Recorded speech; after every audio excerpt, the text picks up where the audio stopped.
But first, Andrew Hastie is determined to fight the Labor government. Unfortunately, he appears to have spent most of his ammunition shooting at One Nation. The Liberal leadership hopeful, who's under considerable pressure to retain his seat from a surging One Nation, has accused his Orange opponents of orchestrating an online campaign against him. And he wasn't shying away from a fight when he spoke to ABC Radio earlier today.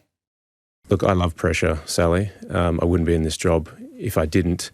I also love a fight, and I know people like James Ashby are coming for me. He's got his orders from above, and I'm going to hold my seat because I believe I'm the best person to deliver for the people of Canning, as I have over the last 11 years. Will it be a tough fight? Absolutely. Is it dirty and nasty? Yes, it is. Well, if One Nation have made this personal, Andrew Hastie has certainly taken the bait.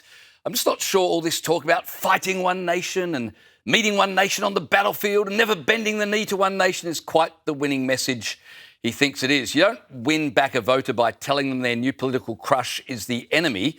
You win them back by acknowledging why they left you in the first place and explaining how you'll do better if given another opportunity, Michelle.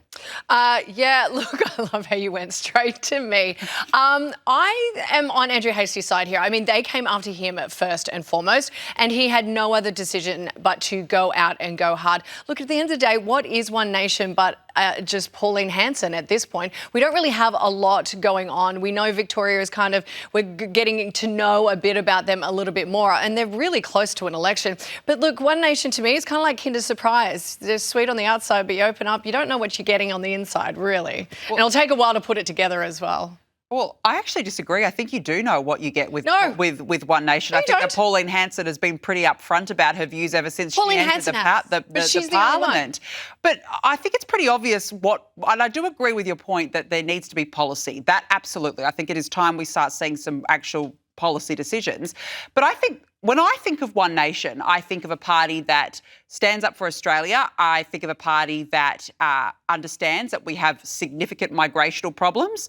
It's a party that stands up for these migrational problems that we're having, and a party that's not afraid to talk about radical Islam. Now, I have a lot of respect for Andrew Hastie. I came out and I backed him to be the leader of the Liberal Party. But quite frankly, I'm sick to death of Andrew Hastie talking about One Nation every time he gets on air. And I understand that he's obviously being asked about it. But stop bagging out One Nation. Shouldn't he be talking about the Labor Party? Isn't that the enemy of this country?